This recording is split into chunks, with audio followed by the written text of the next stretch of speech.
What up, AOK Mafia? It's your boy Artofkickz, and just like that, we back with another one. Alright, y'all. So, we got a video here, man. This is, I love these videos for one. This is basically a compilation of things that we've been doing wrong our entire life. So, this is going to be pretty cool to sit here and learn some stuff that we thought we were doing right, but turns out we were doing completely incorrect. I've always loved videos like this. Yeah, so this one came up. This one on my radar. And I was like, hey, let's check it out. We're going to check this out together. So, y'all boys and girls ready? I'm ready.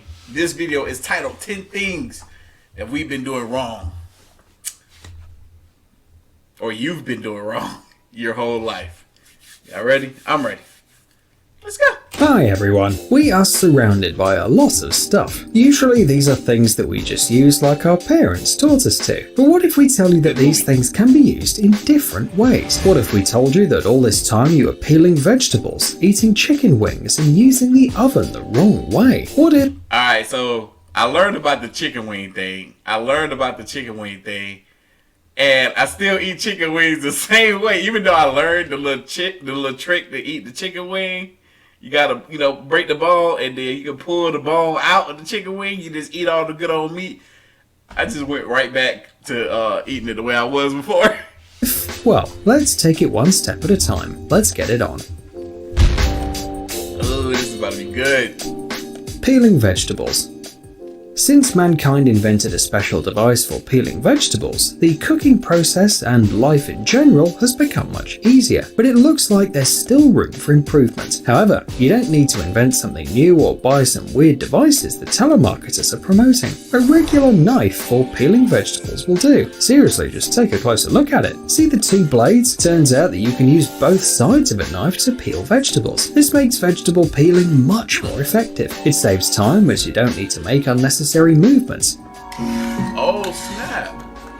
A video with this undoubtedly brilliant discovery was posted on Reddit and instantly went viral. Even people who worked as professional chefs for many years didn't know this secret. What? Professional chefs didn't even know you could just go back and forth with it? Yo, that just seemed, I don't know. It seemed like it wouldn't be much different. But then again, look, I can imagine there being a vegetable in my hand right now and I'm going back and forth and it's just cutting so much cleaner. Who would have known? Alright, what's this? Chinese food takeout box. Each of us knows what Chinese takeout boxes look like. We've all seen them in some movies or TV series. The main characters love to order takeouts. These cardboard containers even have a special name, the oyster pail, since they were originally intended for storing oysters. The advantage of the box is that it's affordable, durable, and quite tight to fit in an up. Yo, all them boxes the same? Like, them the same boxes that we use. They use in all them old movies and stuff too. Just enjoy, thank you, and the little house thingy on it. Right position. In short, it's quite reliable, though getting food out of it may not be that simple, especially when it's something small and you're trying to use chopsticks. The flaps are getting in the way, and while you're struggling with the chopsticks, this old movie the food's getting that I love. This is a good cold. movie. It seems very inconvenient, but there is a way to make things easier. As you probably noticed, these containers are prefabricated. That is, they are folded in a special way before putting food inside, and that means you can unfold them. In fact, it is assumed that you will use the containers this way, turning them into a disposable plate. It is a pity that hardly anyone knows about this. Oh snap, so you can dang gonna open them up like they're plates. Dang gone it this whole time. I knew they were foldable, I knew you could unfold them, but I didn't think that, you could use it like it was a plate. I feel stupid now. Dang. Chicken wings. Alright, here go the chicken wing one. Do you like fast food? Then you probably like chicken wings from KFC. But here's the problem. Unlike the rest of the chicken, the wings are quite difficult to eat. All because chicken wings have two bones but a rather small content of meat. Seems too much of a trouble. Maybe it's better to order legs. Turns out like my former roommate used to hate wings. He would only ever want to order legs, and I told him about the trick, but he one of the people that don't pay no attention to anything that anybody else has to say. if he didn't come up with the idea or thought about it or it came to him somehow, then he wasn't interested. He wasn't interested. Been eating them the wrong way. Watch carefully. First, you need to take the wing with both hands and slightly twist it from side to side to feel the bones inside. Can you feel them? Now, gently pull it out on one side. It's easier than it sounds, right? Use this technique to get the second bone, and that'll do the trick. Now, now you got all that chicken you can eat. What? I might go get some wings. Look, I'm gonna do it. I'm gonna go back to eating them like that. I'm gonna go back to eating it like that. I ate them like that once, and I enjoyed it. I gotta go back doing that, yeah. Only have the edible part, which you can dip in the sauce and eat without fear of accidentally choking on the bone. Feeling the urge to eat a couple of crispy wings now? That's the way to do it, y'all. I'm telling y'all think it don't work. Try it. It's that easy. You feel the bones. You know where the bones at. They always on the ends. And you just twist around a little bit to get them to separate some, and you just pull that sucker right out one by one. Ooh! Some people consider mangoes the most delicious of fruits, and you know, we can see why. This juicy and sweet fruit is great for desserts, meals, or just a quick snack. There is one downside though. It's really hard to peel, and this seed inside. But don't worry. Man, in fact, for real, man, that seed be pissing me off, man. And the skin, bro. The skin is thick as I don't know what. Come on now. I need y'all to explain to me how I can get to that sweet, juicy fruit without having to struggle with the skin and the freaking big old seed in the middle. It's not. Because the fruit be stuck to the seed. I be sitting there. I hate biting on that seed. It got like this bitter kind of taste to the seed. It's annoying. And I be pulling off the fruit like it's hair on the I ain't gonna say it. As complicated as it seems at first glance. All you need is a table, a knife, and a glass. Cut the fruit into two parts as close to the seed as possible. Then take the piece without the seed. Take the glass, place it on the table, and pry off the flesh with the edge. Now just peel it inside the glass. If the mango's ripe enough, there's no problem. Then repeat the same procedure with the second part of the fruit, removing the seed first. In fact, the skin. Okay, now what about that pesky seed? You can peel many soft fruits this way. For example, kiwis, though you might need something smaller than a glass. A spoon will do. Umbrella. Wait a minute, what about the seed? Usually an umbrella is a rather durable thing. Few people buy a new umbrella every season, and on the contrary, they can be used for years. But sooner or later, everything comes to an end, unless you give things a second life. With an umbrella, this is really easy. When you have plenty of free time, you can turn it into almost anything. A skirt? Easy. It'll never get wet, too. Clothes dryer? No problem. It can even be turned into a flower stand. If you like to customize your home, just don't get too carried away. If everything around you is made of umbrellas, it'll be a little weird. Yeah. Tea and coffee. Tea and coffee. Suppose you have new... Were those some Adidas Ultra Boost? That's a Boost box. Oh, I know what shoes those are. I can't remember what they're called, but I have the first generation of them. And I was thinking about getting a pair of these. Oh, wait, y'all can't see them. I'm in the way. I do apologize. Let me move. Yeah. Like I was saying, I have the first generation of these. And I was thinking about getting a pair of these. I don't know. I need to try them on. I need to try them on first. Artofkickz. Coffee.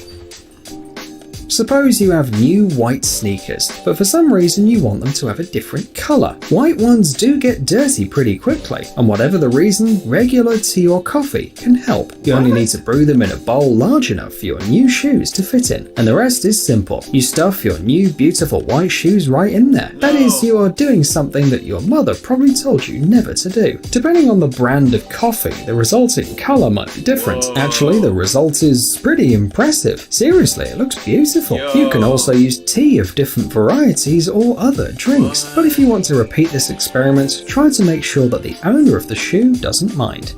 Yo, that's not a bad idea. Like, if there's a shoe that you really wanted and they only had it available in white, and you wouldn't mind doing the dye job of using the coffee or the tea, then, oh snap, that would be pretty cool. Like, if the coffee or tea, depending on, you know, what flavor of tea that you use, can give you the result that you want as far as the color, why not? I actually kind of want to try.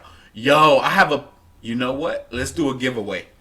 Let's do a giveaway. I have a pair of white Vans that I was planning on customizing and giving to one of my viewers. I will do that. I will use the coffee or tea method, and I will freaking film it right here on YouTube, me doing the process, and give it to one of you guys. How should we do it? Okay, if you're watching this video right now, follow me on Instagram. I'm going to post a picture of those shoes. When I post a picture of those shoes, I need you guys to comment your shoe size, and I will just randomly pick a winner. Maybe add something to the comment, you know, something that will catch my attention, and I will randomly pick a winner based upon that shoe size. It's not my size, it's just another size. And then once I do that, then, you know, one day next week, I'll make a video and I will do that whole technique. And whoever I pick as the winner, you guys decide whether I should use coffee or tea, and we'll do it right here on this channel. That just happened. Tea bags. Sport is cool. Being out in the warm weather is cool. Long walks are cool as well. But anyone who spent time doing any of these probably had to deal with one side effect, the shoe odor. Yeah, like wine.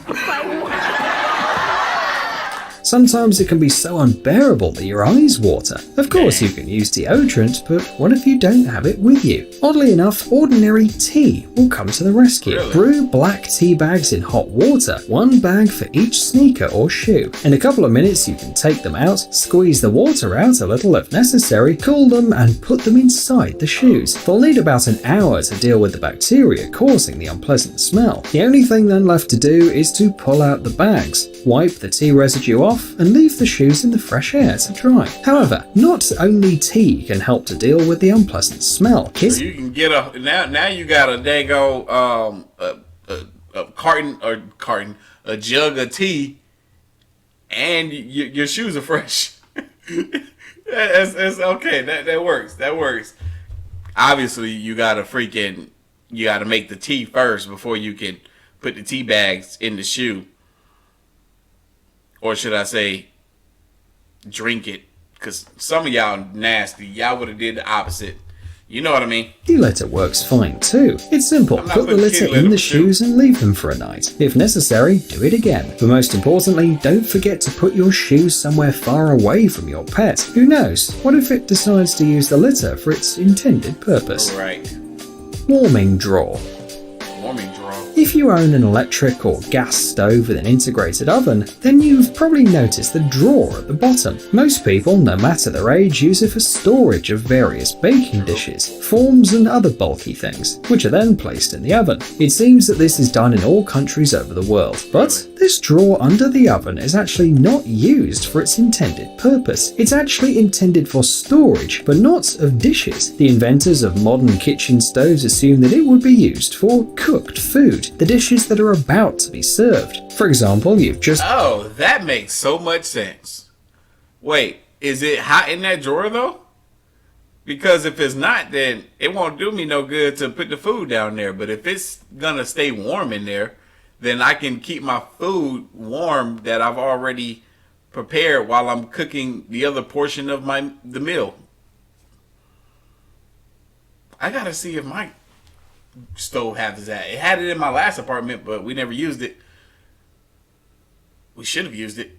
Anyway. Made roasted meat, but it's still about half an hour before dinner. That's when you need to use the drawer under the oven. It's supposed to help keep the dish warm, while not letting it dry. Well, and also protect it from those who are too hungry and impatient. You've got to admit, it's brilliant. Snap. Drink lids. Now I know. And now a couple of life hacks about drinks. Let's say that you're tired of the coffee or soda stains your cups leave on the table. Or maybe you're just used to drinking something from a cup on a saucer. Who knows? Maybe your ancestors were aristocrats. Or maybe you're just looking for ways to use ordinary things in an unusual way. In any case, try using the drink lid as a coaster. You'll be surprised how well it works. As if the creators of disposable cups actually thought of this possibility and decided to leave something like an Easter egg for the most cunning of people. Most people admit that they specifically ask for 2 lids when buying drinks to go. I would definitely prefer 2 lids because I typically like to keep my lids on the drink. Yeah. to keep their coffee warm, and the second to use as the coaster. And you know, it's really convenient. Another life hack is for drinks in metal cans. You may have noticed that there is a hole in the can tab that's used to open it. It can also be found on the canned food. But while the tab is just a convenient way of getting to the food, then with drinks, everything is so much cooler. So let's say you want to drink your soda through a straw, but it's almost impossible to put it in the... I know this. So in a canned soda, I don't have any canned soda because I don't drink canned soda. Wait, I have? No, I don't have. Anyway, so the little thing that's on the top, you know, to pop the little hole open for the can. Did you know that the hole on that, if you flip it, spin it around, you can put your straw down in there and it'll keep the straw from moving, you know, while you're sipping out of a canned soda. It floats and bends and keeps falling out. Just push the straw through the hole in the tab. This really solves a lot of problems. McFlurry spoon. If you've ever been to McDonald's and eaten their famous McFlurry ice cream, you've probably noticed something strange. The spoon has a really weird design. Yeah, because that's what they use to put on the machine to stir your McFlurry. I swear, they so lazy at McDonald's now, man. They don't even have McFlurry spoons no more. They just give your butt regular spoons, and they just put the McFlurry topping on top. They don't even mix it in there no more. McFlurries are trash. Thick. Give me Dairy Queen. Ooh, should I go to Dairy Queen? Nah, I'm on a diet, but damn, I want it. I want it so bad. I'll get it for my birthday in 2 days. Hollow and has a square shape. Someone must have tried to suck the ice cream out of it like a straw, but it's not an easy task if the ice cream hadn't melted, mainly because the spoon was intended for something quite different. And no, it's not square. See that mess? That is not a mixed McFlurry. They just put freaking Oreos on top. An ordinary plastic spoon would sink in the ice cream, and its thickness is not for protection from the cold, and it's unlikely that anyone really... Another one. All those M&Ms is on top. They're supposed to be mixed down into that McFlurry. I'm telling y'all, they do not do it. They don't. They're too lazy. He feels more comfortable holding a square pen in their hand. Everything is much simpler. The answer lies in how the dessert is prepared. First, they put the ice cream in the cup, then add a mix in, stick a spoon in it, but all this still needs to be mixed up. And that's where the strange spoon shape comes to the rescue.